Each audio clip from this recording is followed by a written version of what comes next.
Good afternoon, everybody. Big Mike back here with you once again. Welcome back to Big Mike Talks, where today I'm going to give you my review for AEW Collision and WWE SmackDown. Very interesting mixed bag of a couple of shows. I'll say that. Still entertaining, but I will get into why in a little bit. And for a little announcement, tomorrow I will have an announcement on, something that's happened on SummerSlam, which I'll get into tomorrow. But for now, I'll leave it at that. As we cover first AEW Collision. And we see promotion going down the card for the evening. Then we see the Death Riders beating up this poor security guard off screen. Then Moxley gets in the ring, has a microphone, says, "I'm not here to talk about me. I'm here to talk about that young fella Darby Allin."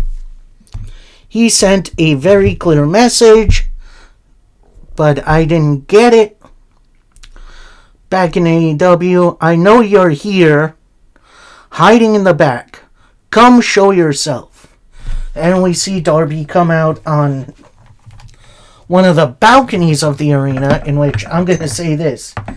AEW have been picking some pretty good venues lately.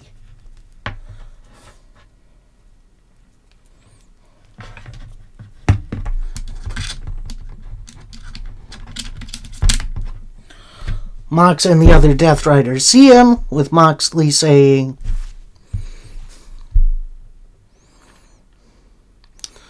"Why don't you come down here so we can talk one last time?" Darby then climbs off of the balcony and apparently he leaves. So Moxley drops the microphone and the Death Riders leave to go look for Darby. I'm going to say it's like in the rafters somewhere, but that'll get resolved in a little bit. Because that gets a little nuts. We then get highlights from the AEW World title match on Dynamite, where we saw Darby cost Moxley. Then we get our first matchup of the evening, and it's a first round matchup, the last one for the AEW Tag Team Title Tournament. That is definitely a tongue twister. So we have the Gates of Agony, Bishop Khan and Tola Liona, taking on Brodito, aka Brody King and Bandito, in which I'm all about this team. A little and big team a la Batista and Rey Mysterio from back in the day. I'm in. And while the Gates of Agony did gain an advantage early on, Bandito using his speed to outmaneuver them both. Although Bishop Khan with a crazy backstabber gets in Toa, who hits in which Bandito attempts a crossbody that gets caught. Hits a couple of kicks and then a DDT. Tex and Brody, who just comes in and just chops the shit out of the Gates of Agony. Then King and Bandito get the Gates of Agony sat down in chairs, and they both go for Brody's cross bodies into the barricade, which honestly, that's always going to be brutal, even with Bandito. They get him back in the ring. Couple big splashes from both of them. A big old cannonball from Brody. Tags in Bandito. Hits a couple of dives.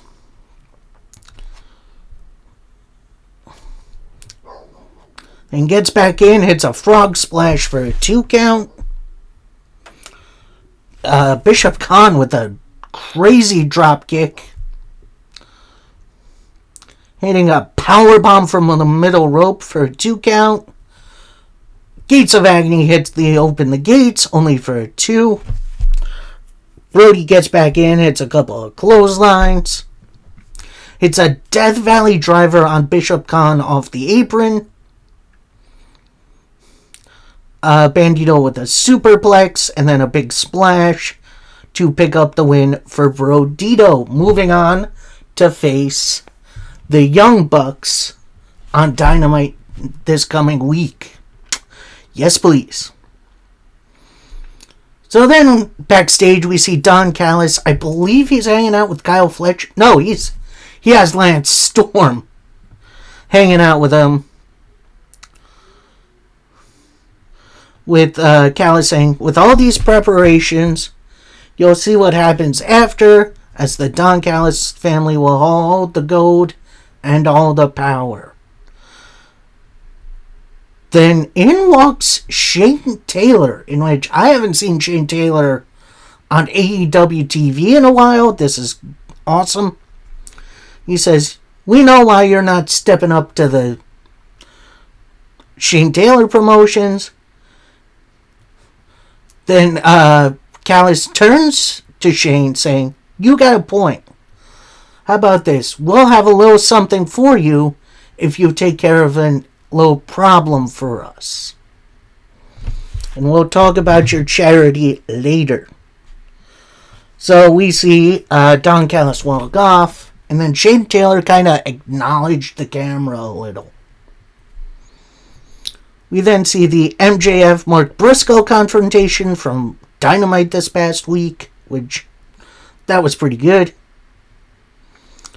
Then we got an interview from the Paragon. Right now it's just Roderick Strong and Kyle O'Reilly. With Kyle O'Reilly saying, oh, I never left the conglomeration. That is a hell of a name. Then Strong says, look, I'm just still trying to wrap my head around everything. We lost Cole. Now I'm about to lose my tag partner. Then Kyle's like, oh, there's no pressure from the conglomeration. They're just the good guys.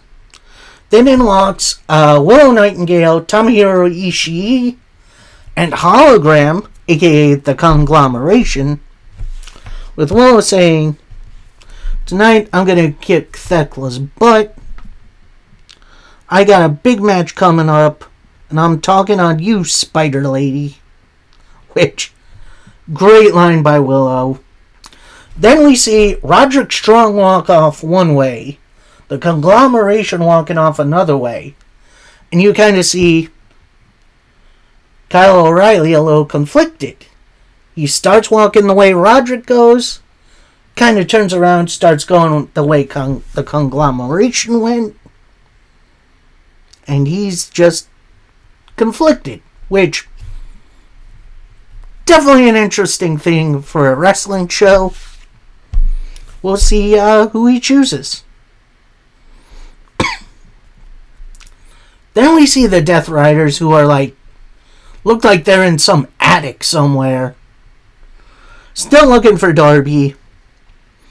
We see Claudio, Yuta, and Marina Shafir walk out of this weird side door. It closes. Darby with a rag puts it over Moxley's face. Moxley goes out. And then we see Darby dragging Moxley into the darkness, which, let me tell you, that's going to get very, very interesting really soon. But next up, we got our next match as Chris Statlander takes on Lena Cross.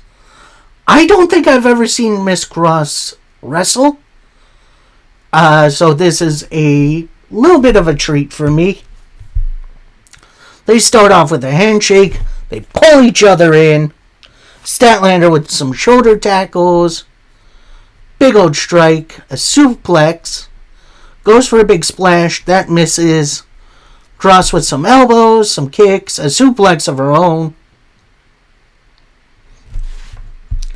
goes for a big boot, misses Chris Statlander with the electric chair driver, and then locks in a very weird submission, which it's like kind of an armbar, but she also has her legs all tied up for the submission victory. And as Statlander is, celebrating her win, walking up the ramp, Willow Nightingale's music hits. They pass each other. Chris Statlander has kind of a shit-eating grin on her face. And we go into our next match, and I'm going to say this. I love stuff like this, where you have a clear transition into either another match or a segment. It just works so well. As we get our next match, as we got Willow Nightingale taking on Thekla, who is being joined by Julia Hart and Sky Blue, and they're constantly getting involved, getting on the apron while Willow Nightingale has advantage. Really, really good back and forth in this match. One point, Thekla hits a superplex. Willow Nightingale rolls out of the ring. Then we see Julia Hart and Sky Blue, who are holding hands. They kind of look like the twins from The Shining. You know the ones I'm talking about. Come play with us. It was creepy, but it also kind of worked. Because you see the panic in Willow's face as she gets back in. Then she just kind of goes back doing her thing. It's a big old pounce, which I love. She uses that move.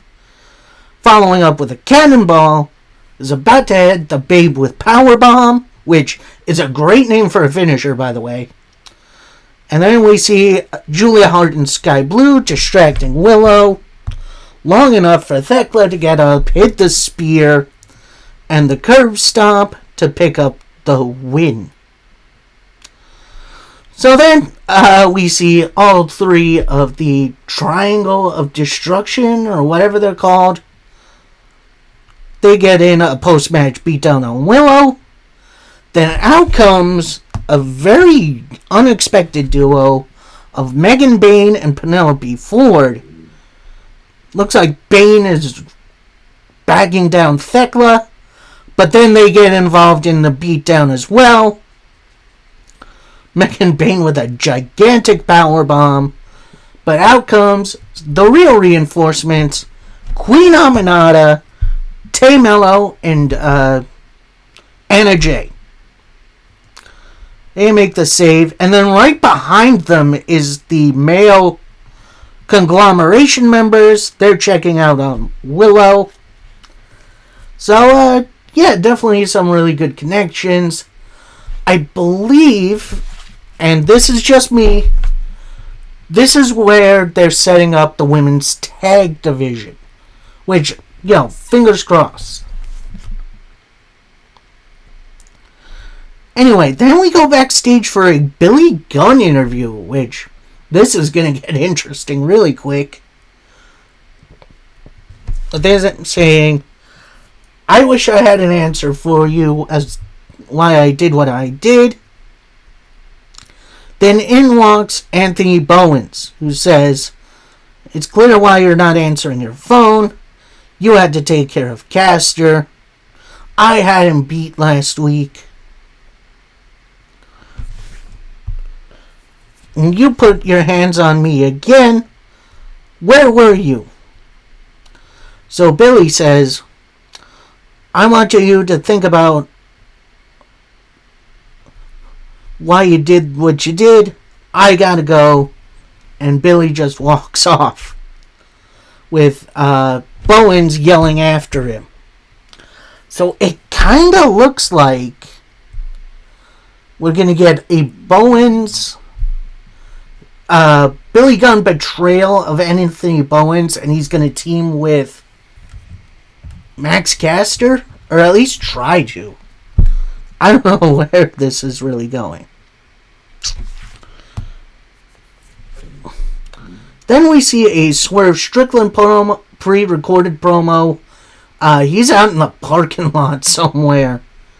And he says, well, clearly you're not EVPs anymore. Now you're just the Young Bucks. And you took your frustration out on the Outrunners. But I'm here to set you right. Okada, you put your nose in my business. I'll add to your title reputation. Then we see highlights of the Okada Swerve Brawl from Dynamite. Then we have another Don Callis promo. This time he's with Okada. And he says, this is the best wrestler in the world. Okada is Mr. Big Match, which is interesting because that's what they called John Cena back in the day. And while you're chilling in the back, Okada is out here getting business done. And what Okada has that you don't is Okada has a big mind at the wheel. Instead, you got Prince Nana. And if you're looking for an answer, Okada has it. So, Callis gives the microphone to Okada, where he says, Swerve, let's just fight, bitch. So we see the match set for Forbidden Door as we're getting Swerve versus Okada. Which, yeah, heck yeah, I'm in. Let's do it. We then see Daniel Garcia already at the commentary desk for this next matchup and our first second round matchup in the AEW Tag Team Title Tournament as FTR, that's Dax Harwood and Cash Wheeler, take on the Bang Bang Gang. That's Austin Gunn and Juice Robinson. Although for their entrance they did bring back Cardblade. That's a cardboard cutout of Jay White and a cutout of Colton Gunn, which that looked awesome. This match was awesome. This was tag team wrestling at its absolute best, including a point where Dax Harwood had Austin in an abdominal stretch. Then you see Cash Wheeler on the outside adding the pressure. Like they lock hands and he's holding on to the ring ropes. The ref sees it and breaks it up immediately.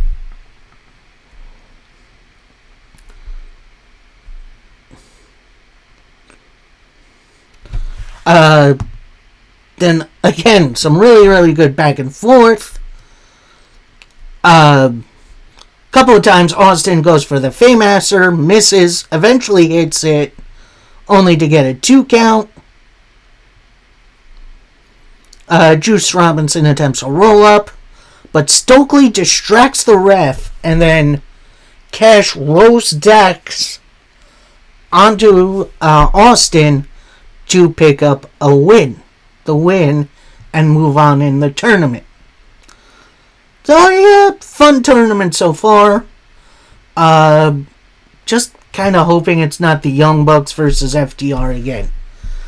Not saying I wouldn't be excited for it, but we've seen this matchup so many times. It's time for a fresh team.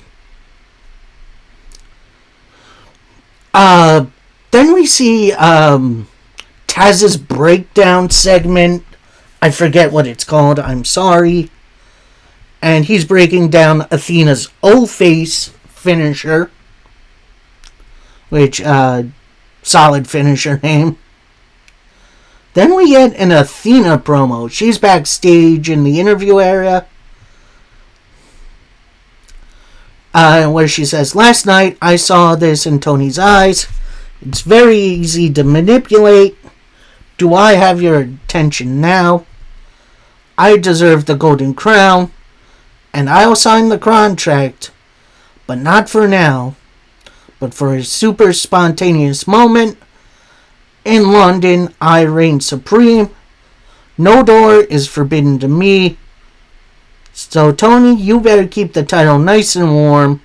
When I activate this, it's nothing personal. So, yeah, we're getting Athena versus Toni Storm at Forbidden Door for the women's title. That should be awesome. So then we hit the ring for the usual Max Caster promo, saying, I have so many bad memories in this series, but I'm here to cheer you up so you can chant my name. They do the Go Max Caster, you're the best wrestler alive, which I can't believe is getting over. Like, that is honestly insane.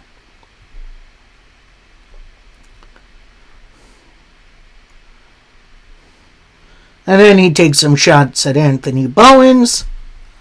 Then he announces the next open challenge to see who can survive the best wrestler alive. As his opponent, the leader of LFI, Rush. And I feel like we've seen this match before, but this match went a lot longer than it did. Although we see after one move, Max Caster bailed to the outside, kind of teasing Rush. Caster then gets in as Rush gets out. Then when Rush gets back in the ring, Caster rolls out of the ring.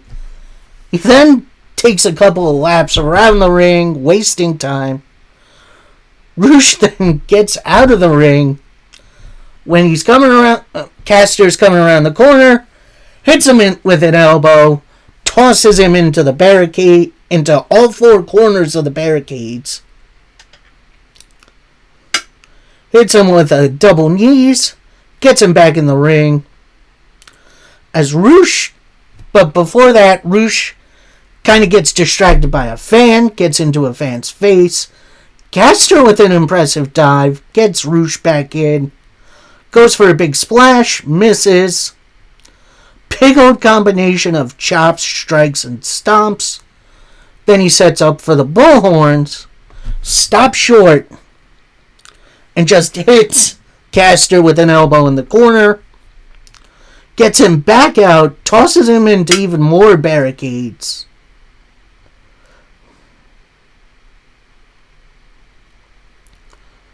Gets him back in, hits a big old power slam, some combinations of strikes and stomps.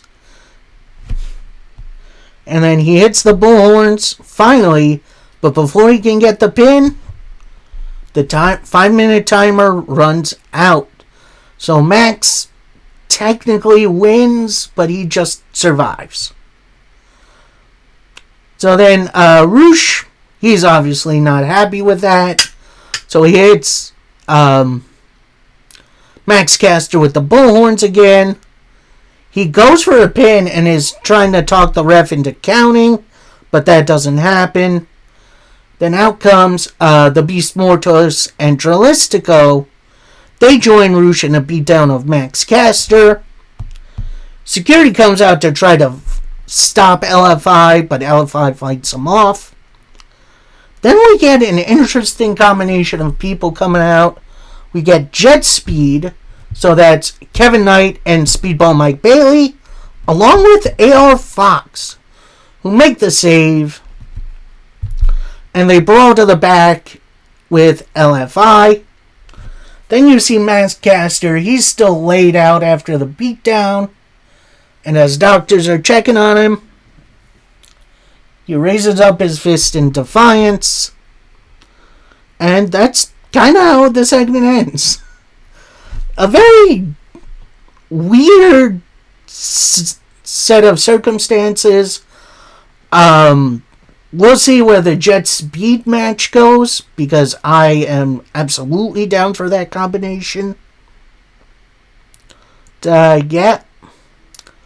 Then we see a video recap of Mercedes Moné defending her Rev Pro Women's title at a Rev Pro event recently.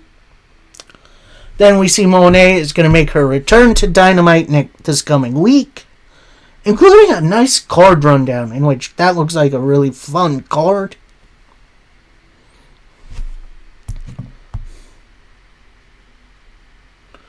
Then we get our semi-main event, as we got Shane Taylor Promotions, so that's Shane Taylor, the leader, Charlie Bravo, and Sean Dean, the infantry, who I completely forgot about, taking on the new team, making their technically return for Scorpio Sky. Actually, kind of return for Top Flight as well. We have Skyflight, and they're being managed by Christopher Daniels, which is very interesting combination. This match was absolutely chaotic and just fun. A lot of really good back and forth, although it was relatively short. As Top Flight attempted a roll up for 2. Scorpio Sky with a middle rope cutter, which that was definitely interesting. So your winners, the new team of Skyflight. Definitely interested to see what they do with this trio. I would like to see them more regularly on my TV.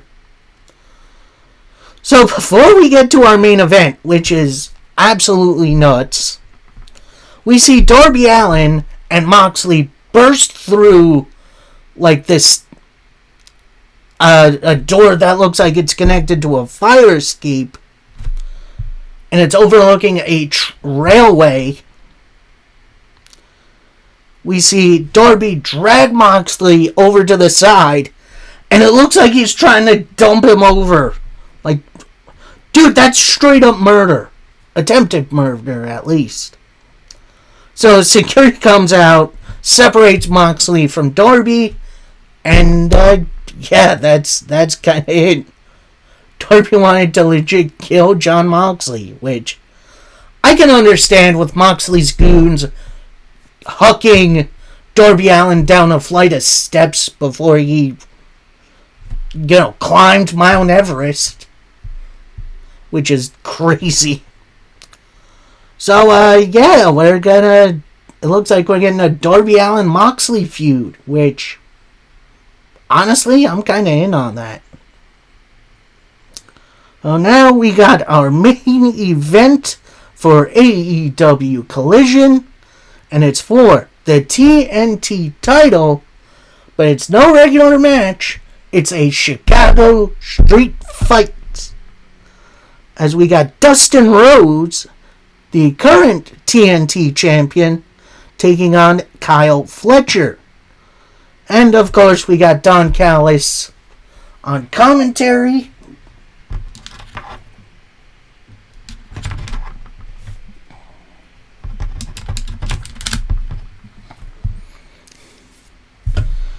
And this match was definitely a nice, good, felt like old style plunder match, where they used everything in their arsenal. Kendo sticks, tables, the announce table, a small black bag of thumbtacks, chairs. I think they used the stage at one point.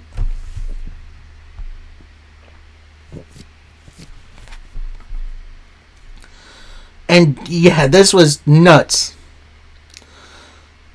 We had, near the end, we see Dustin Rhodes setting Fletcher up for the Shattered Dreams. If you remember that was a kick to the wanker. But before he does it, he picks up the black bag of tacks, shakes it. So, there's more in here. Goes over to Fletcher, who's still hung up in the corner, opens up his tights, pours the remaining tacks in there, and then hits Shattered Dreams on him.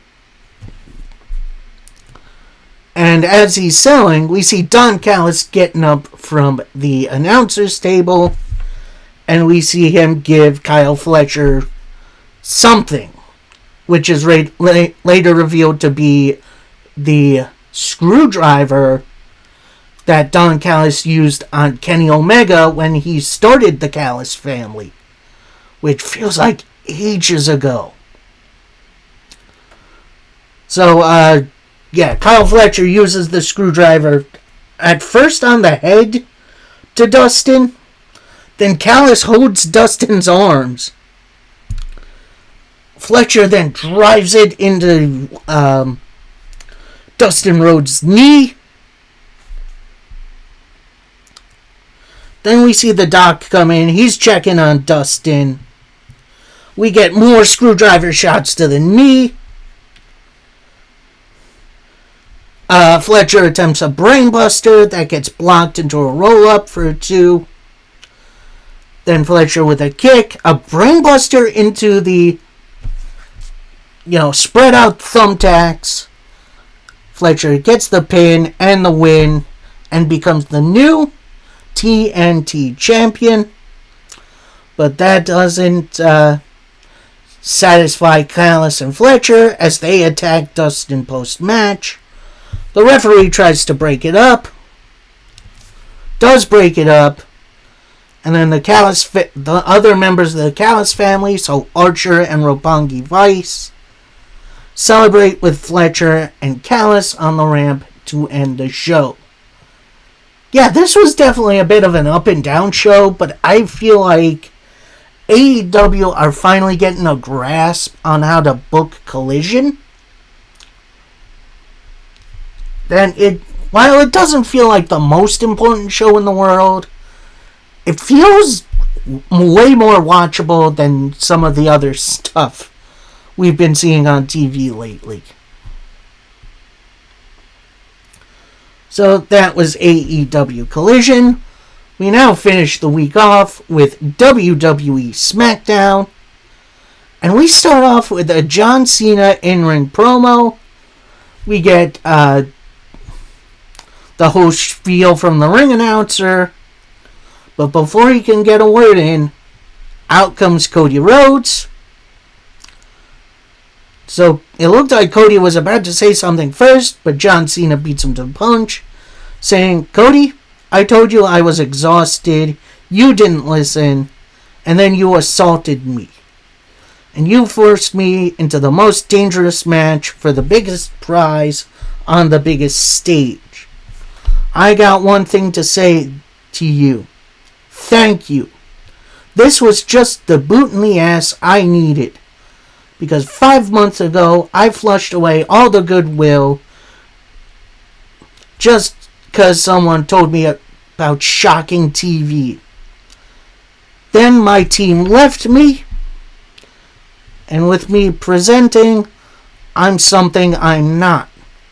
I do not want to take this with me, but I do not want to ruin wrestling. I want to take this home so you don't forget about me. And you tried to warn me. I didn't listen. You did what a good friend would and put me into a fight. And that's something that if I don't show up for, I shouldn't show up at all. I don't know who leaves with this, but I know who wins. The fans. In a match you wanted. If you want some, come get some. And don't worry, the only platinum rapper who's coming to kick your ass Sunday is me." So Cody goes to ringside, grabs a couple of Steve Austin's beers. They open them, they cheers, they have a little drink. Cody then leaves the ring as Cena poses with the belt. So, I'm going to say this. I know what happened Sunday at SummerSlam already. We will go over that tomorrow. But in this moment, I'm going to say this. I did not buy this John Cena face turn. Like, this didn't feel like Cena being genuine. It felt like a trap. It felt like a double cross, and we were going to see something funky go down during the street fight on Sunday. But what he instead got, yeah, you'll see tomorrow. So then we see, I guess it was earlier in the day, in a Jelly Roll training session, Logan Paul and Drew McIntyre attack Jelly Roll, and they are pretty much sent back by Ariya Daivari, which, seeing him in WWE again is wild. So, anyway, our first matchup, we got the Women's United States title on the line, as Julia takes on Zelina Vega. And Julia has her, I guess, lawyer now, ringside. I forget who it is, sorry. So, yeah, this match, honestly, was not a bad match at all. Really, really fun back and forth, including a Meteora hit by Vega off the apron, which was crazy looking. Gets Julia back in. Julia hits like a weird kind of slam move that I no idea what it was. Locks in a crossface looking move. But Vega counters out of it, goes for a roll up for 2. Julia goes for another body slam that gets blocked into a roll up for 2. Vega attempts a big knee that misses. Couple of clotheslines from Julia into an elbow, into a suplex. Vega goes for a Meteora that misses. Julia with an impressive drop kick goes for a superplex that gets blocked into an arm drag kind of move. Zelina Vega with a superplex, only for a 2 count. Julia with then some headbutts into a superplex. Into the Arrivederci knee, which is a great name for a signature. Hits the Northern Lights bomb for a 2 count. Goes for the Northern Lights bomb again. Vega blocks it into a roll up for a 2 count. Vega with a back cracker. She attempts the moonsault. Julia does get her knees up, but I definitely saw Vega hit her in the face, which that looked gnarly. Julia then got up, hit the Northern Lights bomb for the win and the retention. So, yeah, this definitely is, I'm going to say this, Zelina Vega's best match on the main roster. She is improving so well. And Julia, well, not looking like the best ever. She definitely looked really good retaining her title. So next, we got the MFT's interview. If you don't know who that is, that's Solo Sikoa, Tala Tonga, a.k.a. Kaleo, JC Mateo, a.k.a. Jeff Cobb, and Tonga Loa. Where Solo reveals, "You think I requested the cage out there tonight? Do I look like a fool? I'm only worried about 2 things.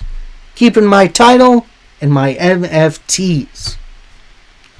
Tonight, Big Jim is getting a big boot from Tala, and tonight is about sending a message.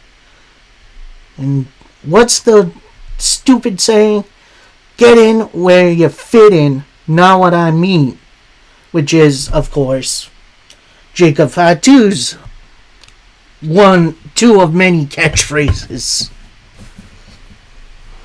Anyway, then we get a video recap of Los Garzas winning the AAA Tag Team titles at Triple Mania in, I want to say that was May? Maybe it was June. I'm not 100% sure. Then we get the entirety of Legado del Fantasma out. for the Open Challenge. But before their opponents are revealed, Santos Escobar is on the microphone where he says, "It's time for everyone to show respect to the AAA Tag Team Champions. All we demand is respect, and that's so easy. And we're out here for a reason. Any team in the back, come out and face the Garzas now." And that leads to a big old pop as the team coming out to challenge for the AAA Tag Team titles are Mr. Iguana, who gets a great big reaction, and Psycho Clown. And I'm going to say this. This was a at least fairly tame match. They didn't go full Lucha Libre, but there was definitely some in there. Especially at one point after a couple of super kicks from Psycho Clown. Psycho Clown grabs the sides of his mask, rips it down, revealing like what people think is under the skin of your head, which that's definitely a visual I'm not forgetting. Psycho Clown with a pop-up elbow for it too. Berto comes in and just starts running wild. Angel Garza eventually tags in with a bow and arrow, but Psycho Clown fights out, hits a dropkick for a 2 count. Angel tags in Berto, when finally Psycho Clown tags in Mr. Iguana, and he's just having a great time, hitting a crucifix bomb for a 2.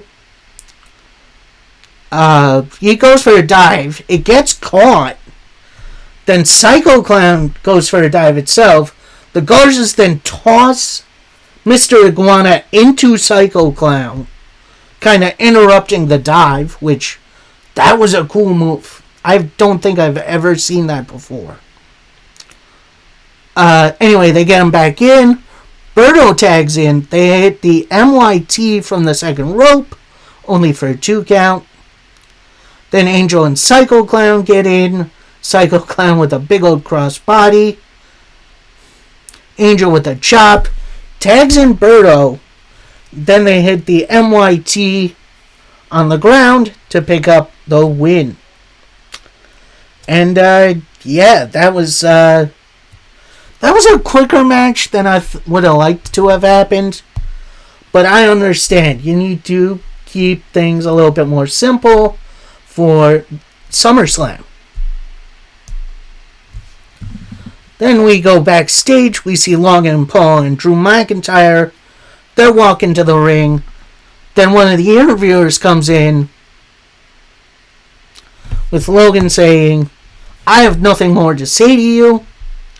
Then Drew says, "We've got something to say, but we're going to say it in front of the world tonight."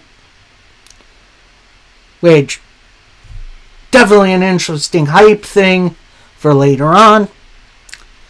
We then get a hype video for the SummerSlam WWE Tag Team Title ladder match, which I was kind of hoping maybe a few of these guys would be on the show to hype up the match a little bit more.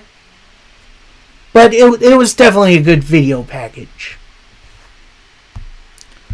Next up, a match I honestly thought would be on the SummerSlam card, but I'm glad they got some time here. We got Damian Priest taking on Aleister Black.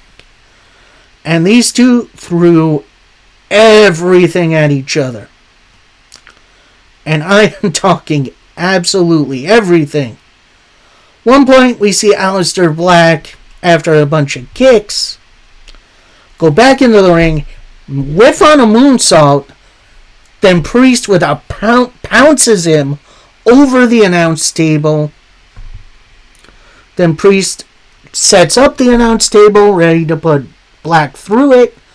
Aleister Black then grabs a steel chair, hooks it on Priest, hits him, so the match is called off, which that definitely stinks. But post-match, Aleister Black continues the attack on Priest. The ref initially gets Aleister Black off of Priest. But Aleister still has that chair. Couple of chair shots. Tosses him into the ring steps. Hits a Black Mass.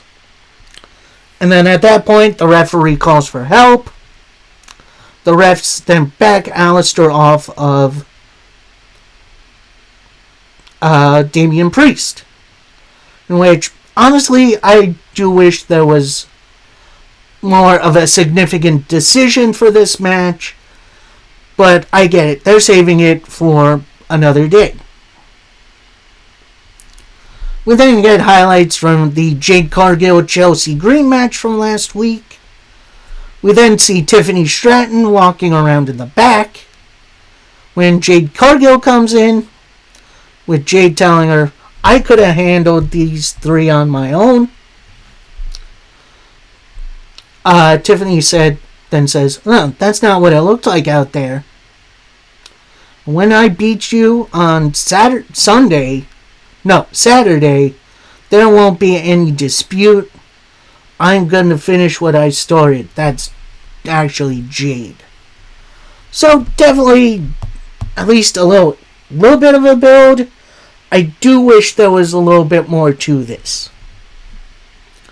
But our next match, we get Tama Tonga making his in-ring debut for WWE, taking on Big Jim Uso. And this match was really, really good back and forth action. Hikuleo hitting a crazy leg drop. But after a stomp, Solo gets in Jimmy's face. Jimmy with a Tala with a big old body slam, couple of kicks.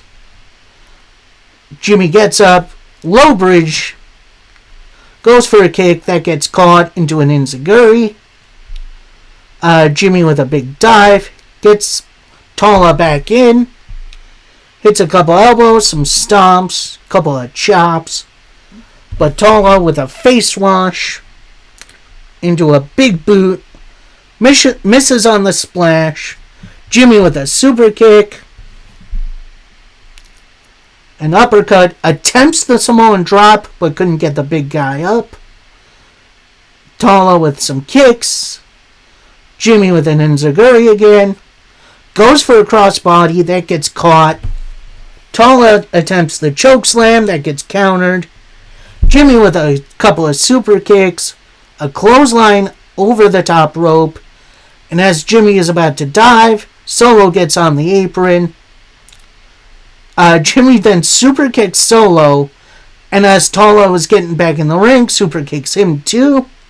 Hits a spear, goes up for the Uso splash, then mid-move, Tama Tonga grabs him by the throat, gets up, hits a choke slam for the win. So then Solo calls for JC Mateo and Tonga Loa. They get in the ring and just start beating down Jimmy. Solo then motions for the cage to lower. It starts lowering. It gets like 1 inch, maybe a couple inches off of the ring mat. Solo is about to hit the Samoan spike, but Jacob Fatu's music hits. He just slides into the ring as the cage is fully lowered. Solo and Tala then make their way out of the ring through the door. Jacob then just starts beating the heck out of JC Mateo and Tonga Loa, including a couple of super kicks, throwing them both in the cage, couple of Samoan drops, couple of hip attacks, and to finish it off with a double moonsault to end the segment. While I had a feeling Jimmy Uso was going to lose that match, I kind of enjoyed it. Like, it was definitely a interesting combination of people. And yeah, the post-match attack was really, really interesting and built up my hype a little bit for their SummerSlam match.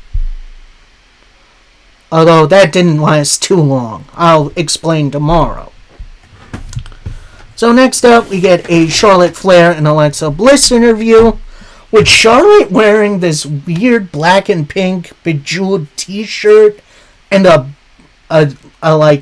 bucket cap, which is the weirdest look I have ever seen for Charlotte Flair, but I love it. Anyway, Charlotte starts off saying, I didn't have teaming with Alexa Bliss on my bingo card, but I guess she's not so bad. Bliss then is like, that is the biggest compliment you could have ever given me. I'm glad she's my tag partner because she showed up for me, but it's not about that. Take it or leave it. She had, this is now Charlotte. She had my back when I needed it most, but we're not friends. Bliss then says, no, she doesn't like that F word. Charlotte then finishes up saying, let's focus on winning those tag team titles, which, I'm going to say this, the chemistry of this team works so well. I am so glad they didn't split them up and have them feud right away.